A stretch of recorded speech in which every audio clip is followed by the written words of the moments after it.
Mesdames et messieurs, bienvenue dans le 12 minutes d'info. Nous avons le plaisir de vous présenter l'interview de la coordonnatrice de la DASPA qui s'occupe des primo-arrivants, une interview signée Soraya Azmani. Bonjour, qu'est-ce que la DASPA? La DASPA est un dispositif d'accueil et de scolarisation pour primo-arrivants. Elle leur permet d'apprendre le français. Quelles sont les conditions pour y accéder? Il faut être âgé de moins de 18 ans, provenir d'un pays hors Union européenne et être en Belgique depuis moins d'1 an. Vous êtes vous-même primo-arrivante, si je ne me trompe. Oui, bien sûr. Avez-vous eu des difficultés en arrivant en Belgique? Non, pas vraiment, car je parlais déjà le français, ce qui a permis mon intégration. Et j'étais entourée de ma famille et j'ai pas eu de soucis. Merci beaucoup, au revoir. C'est en Espagne que ça se passe. Le droit à l'avortement serait peut-être encore interdit. Des manifestations se sont déclarées. Sarah Al-Majdoub. Vous l'avez sûrement entendu, la marche arrière dramatique lancée par le gouvernement espagnol veut de nouveau interdire l'avortement. Il serait dépénalisé qu'en cas de viol ou de grave danger pour la vie de la santé physique ou psychique de la femme. En un mois, les manifestations se sont succédées dans toute l'Europe pour revendiquer contre ce projet de loi. Non seulement l'IVG reste interdite dans beaucoup de pays, mais les opposants poursuivent encore aujourd'hui une guerre sans arrêt. Mais ne soyons pas pessimistes, peut-être qu'un jour la femme aura enfin obtenu la totalité de ses droits par toutes ces luttes qui persistent au jour le jour, sans relâche, comme vous pouvez le voir en image.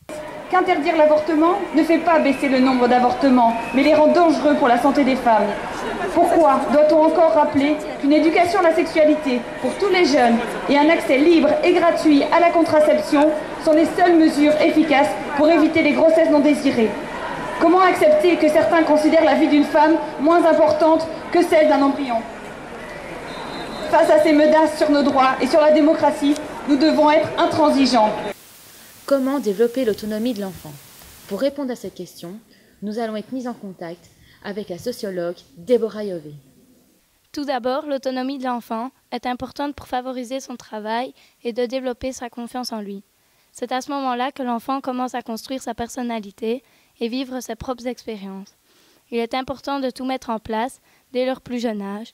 Notre rôle est de lui apprendre des choses simples, comme par exemple mettre son manteau tout seul ou encore ranger ses affaires tout seul. En grande partie, l'école et l'institutrice vont veiller à ce que l'enfant se débrouille tout seul, mais cela doit être évidemment poursuivi chez lui. L'enfant, pour développer son autonomie, il doit avoir confiance en lui, et pour cela, il est important de lui apprendre à s'exprimer et ne pas avoir peur de l'adulte. Éduquer l'enfant à l'autonomie est essentiel pour son bon développement. Et pour poursuivre, parlons des effets de l'alcool sur le mental de l'homme. Pour cela, tournons-nous vers Myriam Barrault. Bonjour Myriam, comment allez-vous? Très bien, merci. De plus en plus de personnes ont des déficiences mentales. Pouvez-vous nous en dire un peu plus? Eh bien, je vais vous parler d'un cas que j'ai pu rencontrer lors de ma dernière visite à la résidence Le Prisme, qui est une résidence qui accueille les personnes qui sont atteintes de troubles mentaux. J'ai pu rencontrer une femme chez qui on avait diagnostiqué le syndrome de Korsakoff.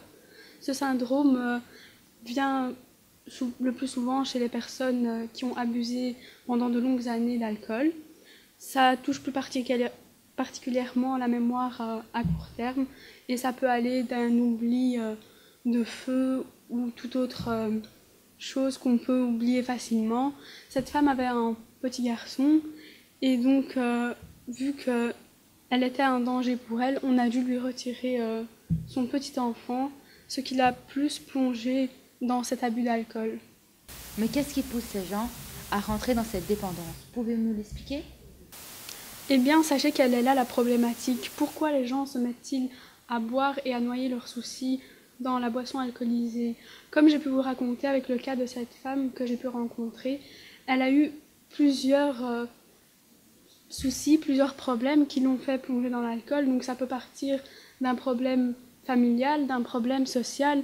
Toute personne se retrouve un jour confrontée à des problèmes et d'autres sont plus forts psychologiquement que certains et ils se retrouvent donc obligés de noyer leurs soucis, du moins oublier pendant un laps de temps qu'ils ont des problèmes et qu'il faut quelque chose pour compenser, qu'il faut quelque chose qui les aide à s'en sortir, car ce n'est pas tout le monde qui va consulter, qui va essayer de s'en sortir sans rentrer dans une dépendance.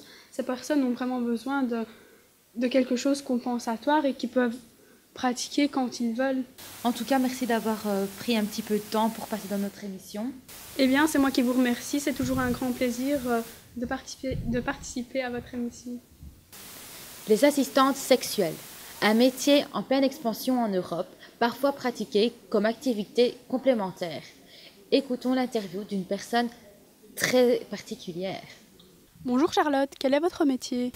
Alors mon métier, c'est qu'à la base, je suis journaliste. Et j'ai une activité complémentaire qui est d'être assistante sexuelle pour personnes handicapées. Alors en quoi ça consiste?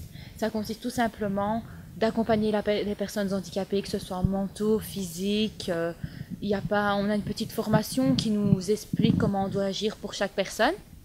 Alors j'ai eu un diplôme de paramédical, ce qui est très important pour ce métier, pour savoir si on a des personnes qui sont paralysées, comment on doit les déplacer pour pas que ce soit trop brusque. Et si on le désire, on peut avoir des rapports sexuels avec la personne. Alors ce qui est important dans ce métier, c'est que les besoins sexuels et affectifs des personnes handicapées sont très importants, il ne faut surtout pas les négliger, même si l'homme a tendance à le faire. Ça peut les perturber, ça peut les mettre dans des situations où ils se mettent en isolation complète ou qui font une dépression assez aggravée, quitte à être hospitalisés. Donc c'est très important de prendre ceci en considération. Et voilà, donc c'est accompagner tout le temps les personnes handicapées. Voilà, c'est mon métier. Merci Charlotte pour avoir répondu à notre question. Avec plaisir. C'est la fin de ce journal. Passez une excellente bonne fin de soirée et retrouvez-nous demain à la même heure pour des sujets toujours aussi intéressants. Passez une excellente fin de soirée.